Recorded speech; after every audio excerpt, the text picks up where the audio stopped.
No seu livro, um dos mais recentes, Transição Planetária, você faz alguns comentários, algumas citações a respeito desses casos. Você poderia hoje expor para a gente acerca desse tema, por favor? Com muito prazer.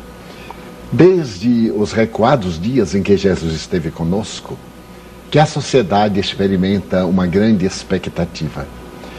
Merece recordar que Jesus estava em Jerusalém e, ao sair do templo, os discípulos, deslumbrados com esta obra colossal, disseram-lhe: Senhor, vede que pedras, vede que templo. E Jesus, com seriedade, redarguiu: em verdade vos digo que não ficará pedra sobre pedra que não seja derribada. Essas anotações constam do Evangelho de Marcos, capítulo 13, versículos 1 a 32. Atravessaram o vale do Cedron e foram momentaneamente ao Jardim das Oliveiras. Ali então, defronte do templo, os discípulos, atemorizados com aquele prognóstico, perguntaram-lhe: dize-nos quando isto acontecerá. Quais são os sinais que nós teremos desses insucessos? E Jesus narrou o célebre sermão profético. Ele procura esclarecer que a sociedade passaria por tremendos períodos de dificuldades e de desafios.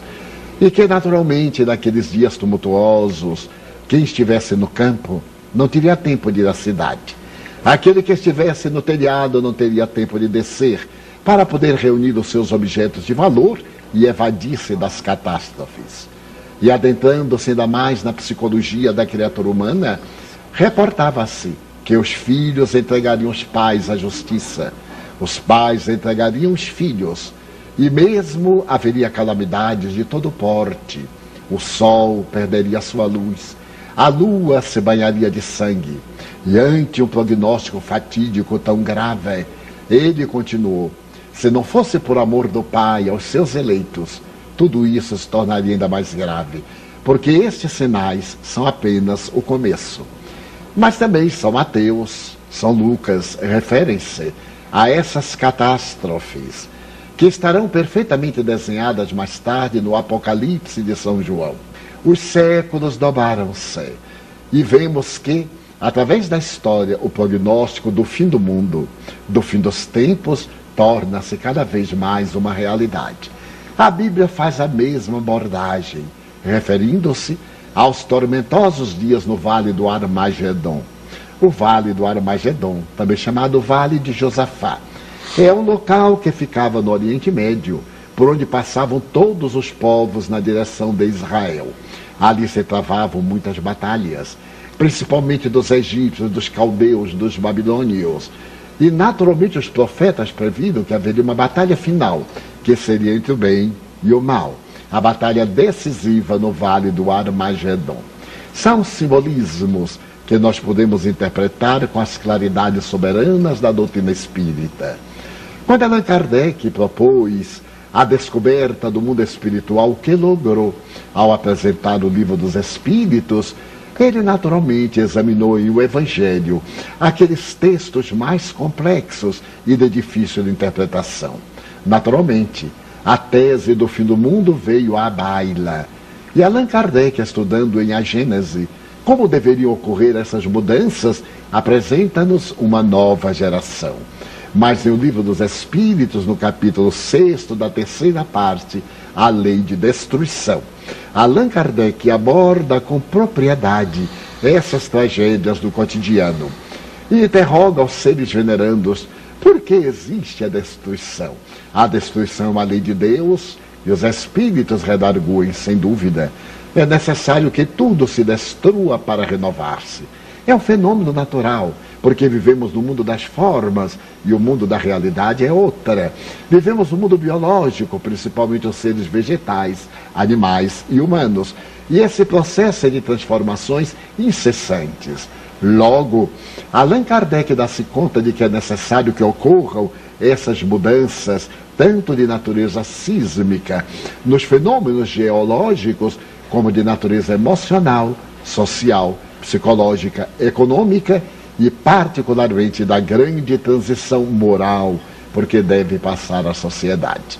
Naturalmente, o decantado fim do mundo, nos últimos tempos, adquiriu maior febricidade, quando os estudiosos do calendário maia estabeleceram que o ano 2012 seria a etapa final, porque a partir dali os maias não mais estudaram os eventos do futuro.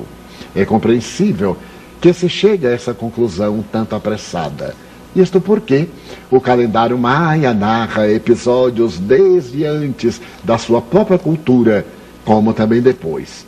Mas o que ocorre é a grande transformação, conforme Allan Kardec, de mundo de provas e expiações para mundo de regeneração. Um mundo feliz. A Terra também, na sua condição de planeta, evolve. As suas placas tectônicas ainda estão em constante mudança. E ao lado disto, no seu estado mais primitivo, os metais estão superaquecidos, ígneos, as rochas estão todas liquefeitas na intimidade do planeta, que sofre os seus fenômenos naturais e, periodicamente, essas falhas que fazem parte de todo o circuito já mapeado do nosso planeta, chocam-se, produzindo as terríveis calamidades. Então nós estamos vivendo a grande transição. Muitos têm medo de que isso se faça alarmante de um momento para outro total e que se caracterize por uma tragédia que venha destruir o planeta. Cabe ao Espiritismo, doutrina racional, esclarecer que essas calamidades fazem parte de um processo, o processo de mudança. Poderíamos evitar isso? Até certo ponto, sim, porque nós constituímos populações que nos caracterizamos pelo ódio, pela perversidade. E muitas vezes invadimos cidades no passado com armas de destruição, incendiamos povoados, destruímos as colheitas, salgamos a terra para que nada pudesse ali ter vida e geramos karmas individuais, karmas coletivos. Desencarnamos e, por mais incrível que pareça, oportunamente as leis divinas unem-nos em uma viagem de avião, que vai ser vitimado por qualquer problema de natureza mecânica ou atmosférica, ou mesmo de natureza falha humana. Outras vezes, através de acidentes calamitosos nas estradas, nos grandes feriados, como neste que tivemos no mês de janeiro recente. Vivemos, então, essa questão dos transtornos das mudanças. Não haverá, portanto, o aniquilamento da vida na Terra, o fim do mundo, a destruição. Haverá a morte. Mas a morte é um fenômeno biológico. Esse fenômeno biológico faz parte do processo da vida.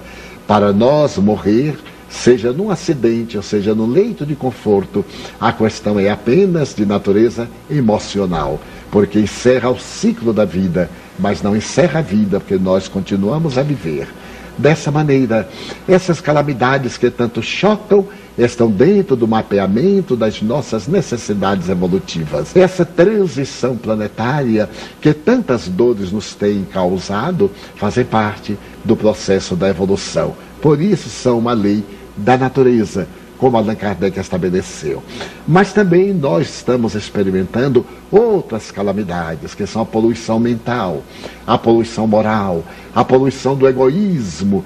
Dessa forma, o Brasil tem experimentado dores acerbas. Santa Catarina há poucos anos, Santa Catarina novamente no mapa das expiações coletivas. Essas expiações coletivas e dolorosas fazem parte do nosso processo da evolução. Não pensemos, portanto, que o mundo se vai acabar, porque o fenômeno da morte em nós é tão natural que, quando ele ocorrer naturalmente, nós mudaremos de estágio vibratório e a Terra evoluirá lentamente na sua fatalidade, que será sair do mundo de provas para o mundo de regeneração.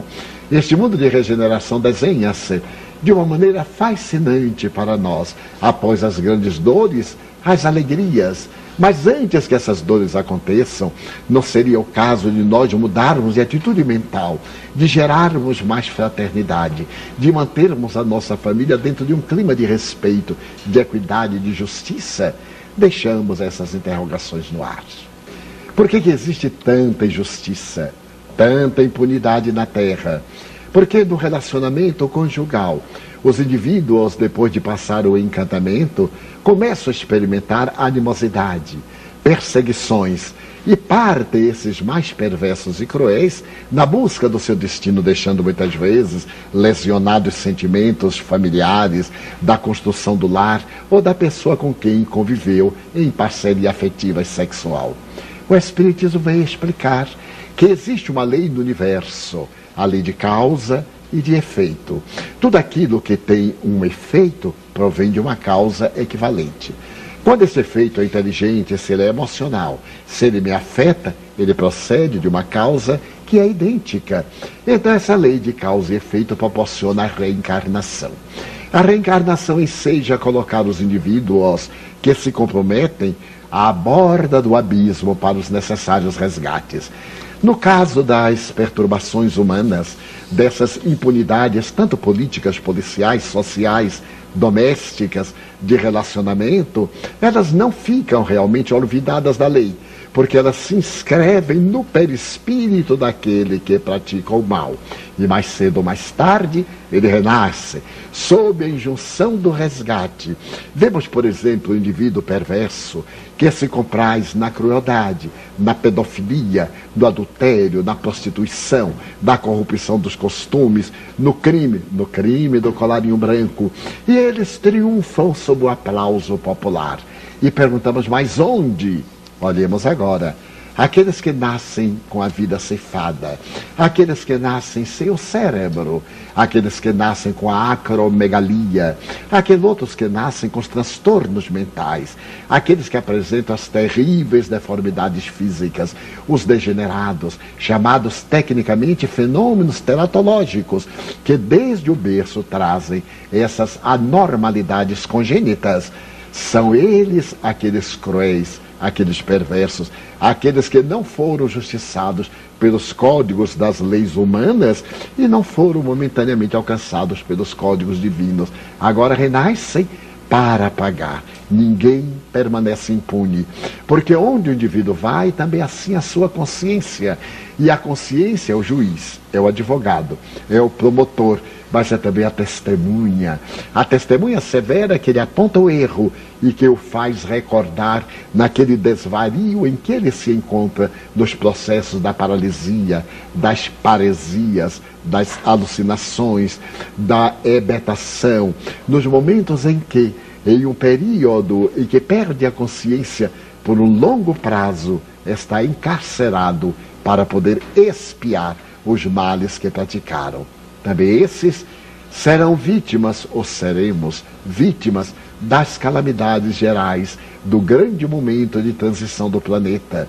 Eles muitas vezes estão numa boa posição econômica e vem uma tragédia desta natureza, arrebatando-lhes as vidas queridas, às quais se vinculam profundamente tocados, ou levando-os a enfermidades muito graves, a transtornos terríveis de natureza psicológica, ou mesmo a ceifarem alguns órgãos, serem vítimas de acidentes que lhes despedaçam o corpo e colocam-nos no cárcere de uma matéria, numa prisão sem grades para expiar.